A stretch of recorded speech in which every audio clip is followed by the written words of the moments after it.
देखिए, झारखंड सरकार के कल्याण मंत्री हफीजुल हसन साहब ने यह भी बयान दिया था कि इस उपचुनाव में स्वर्गीय जगन्नाथ महतो जी के सहानुभूति में उम्मीदवार नहीं देना चाहिए। मैं माननीय मंत्री जी से पूछना चाहता हूं, क्या सहानुभूति जताने का सिर्फ AIMIM पार्टी को ही सलाह क्यों दिया जाता है और सहानुभूति जताने का अधिकार सिर्फ अल्पसंख्यक शोषित वंचित समाज के लोगों को ही है? जब उनके स्वजातीय ही दो उम्मीदवार खड़े हैं तो फिर AIMIM पार्टी उम्मीदवार यदि दे दी तो कौन सा विपत्ति टूट गया? और मैं तो कहना चाहूंगा कि हम लोग बहुत सहानुभूति जता चुके। हम लोग तो, हमारे अल्पसंख्यक वोटर इतने दरिया दिल हैं कि 2019 के चुनाव में आपने देखा, स्वयं मंत्री जी ने कहा कि डुमरी विधानसभा क्षेत्र में 60,000 वोटर हैं अल्पसंख्यक समाज के, जिसमें से हमें 25,000 वोट आया लगभग।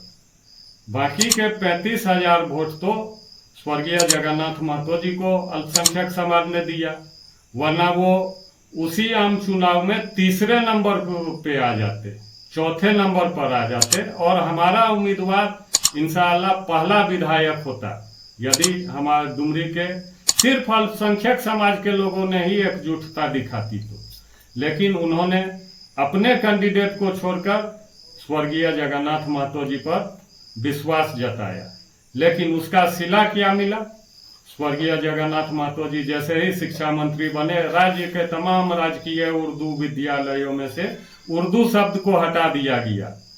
जो विद्यालय गठन की तिथि से उर्दू विद्यालय के रूप में संचालित हो रही थी, शुक्रवार की छुट्टी को कैंसिल करके रविवार कर दिया गया।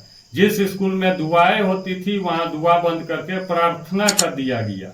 यही नहीं, सिर्फ डुमरी में ही नहीं, आपने देखा कि बेरमो में भी लोगों ने सहानुभूति के आधार पर तमाम अल्पसंख्यक वोटरों ने एकजुट होकर राजेंद्र सिंह जी के बाद अनूप सिंह को विधायक बनाने का काम किया।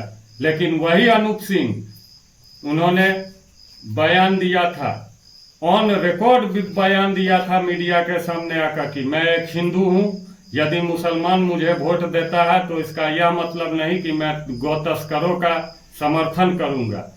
उन्होंने जाहिर कर दिया था कि तमाम अल्पसंख्यक समाज के लोग गौ तस्कर होते हैं।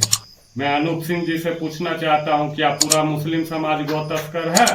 और यदि पूरा मुस्लिम समाज गौ तस्कर है तो फिर उस दिन माननीय हफीजुल हसन जी का जुबान कहाँ चला गया था?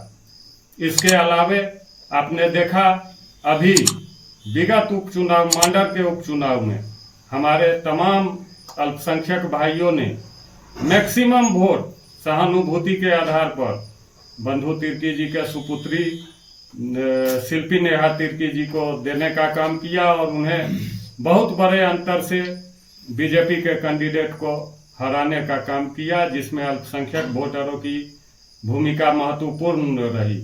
लेकिन यही विधायिका शिल्पा नेहा तिर्की जी, जब वहां पर शहबाज अंसारी का मॉब लिंचिंग कर दिया गया तो जो उनका हेस्मी पंचायत, शहबाज अंसारी जी का घर है, हेस्मी पंचायत में ही आधा किलोमीटर की दूरी पर फुटबॉल टूर्नामेंट का उद्घाटन करने के लिए जाती है। फुटबॉल टूर्नामेंट के उद्घाटन में शिरकत करती है, लेकिन उन्होंने आधा किलोमीटर की दूरी तय करके पीड़ित परिवार के परिजनों से मिलने का और कष्ट उठाने को तवज्जो नहीं दिया और आधा किलोमीटर की दूरी तय करके परिजनों से मिलने तक नहीं गई। नहीं था धवैया ग्राम बोकारो में जो इमरान अंसारी का विजयदशमी के दिन मॉब लिंचिंग किया गया, क्या वो मॉब लिंचिंग नहीं था? गुमला जिला के रायडीह में जो मॉब लिंचिंग हुआ, क्या वो मॉब लिंचिंग नहीं था? इस तरह की कितनी ही घटनाएं घट चुकी है। पिछले 4 वर्षों में इस यूपीए सरकार के कार्यकाल में मॉब लिंचिंग तो छोड़िए, इस सरकार के कार्यकाल में एक नया तरह का लिंचिंग शुरू हुआ है, पुलिस लिंचिंग। किसी को भी किसी आरोप में पुलिस का हाजत में बंद कर दीजिए और पता चलता है कि उस व्यक्ति की मृत्यु हो गई। आपने देखा होगा पिछले 1 वर्ष के अंदर नरकोपी थाना में सहरुद्दीन अंसारी का पुलिस हाजत में मृत्यु हो जाता है। उसके बाद पुलिस के द्वारा खूंटी के तपकारा थाना अंतर्गत रोरो गांव में 82 वर्षीय बुजुर्ग निजामुद्दीन खान की मृत्यु हो जाती है। गढ़वा जिला के धुरकी में पुलिस कस्टडी में एक युवक की मौत हो जाती है। और अभी चंद दिन पहले बरही थाना के हाजत में अशफाक खान को मौत के घाट उतार दिया जाता है। और तमाम में यही बातें सामने आती है कि चोरी के आरोप में ग्रामीणों ने पुलिस को हैंडओवर किया और उसके बाद पुलिस हाजत में मृत्यु हो गई। तो चोरी के बाद यदि ग्रामीणों ने पुलिस को सुपुर्द भी किया तो पुलिस इन तमाम युवकों को लेकर अस्पताल इलाज करवाने के लिए क्यों नहीं जाती है कि हाजत में बंद करके उनके मौत का इंतजार करती है। और यदि पब्लिक ने मारकर पुलिस को सुपुर्द किया तो अज्ञात पब्लिक पर ही एफआईआर तो दर्ज होगा। लेकिन ये तमाम चीजें, इसका किसी भी पुलिस प्रशासन के पास कोई जवाब नहीं है। सिर्फ बहुत आसान है कि पुलिस कस्टडी में युवक को मार दिया जाए और उसके बाद मामले को लिपापोती कर दिया जाए।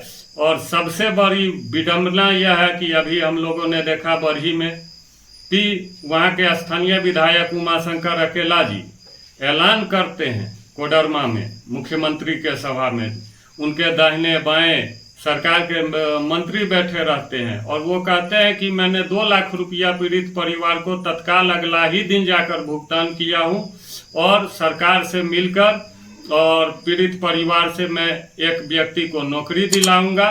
लेकिन 1 महीना बीत गया, आज तक उन्होंने पीड़ित परिवार के किसी भी व्यक्ति को मुख्यमंत्री से नहीं मिलवाया। पीड़ित परिवार का तो यहाँ तक कहना है कि 2 लाख रुपया तो छोड़िए, 2 रुपया भी नहीं ये हम लोगों को मदद किया गया है। जिससे यह साफ होता है कि इस सरकार की मंशा अल्पसंख्यकों के जख्मों पर मरहम लगाने का नहीं है, अल्पसंख्यकों के जख्मों को कुरेदने का काम करने का है। क्या देखिए, डुमरी उपचुनाव में जो अभी यूपीए गठबंधन के नेताओं के बीच बौखलाहट है, वो जो हमारे कैंडिडेट के लिए अपमानजनक, उनके मान सम्मान को ठेस पहुंचाने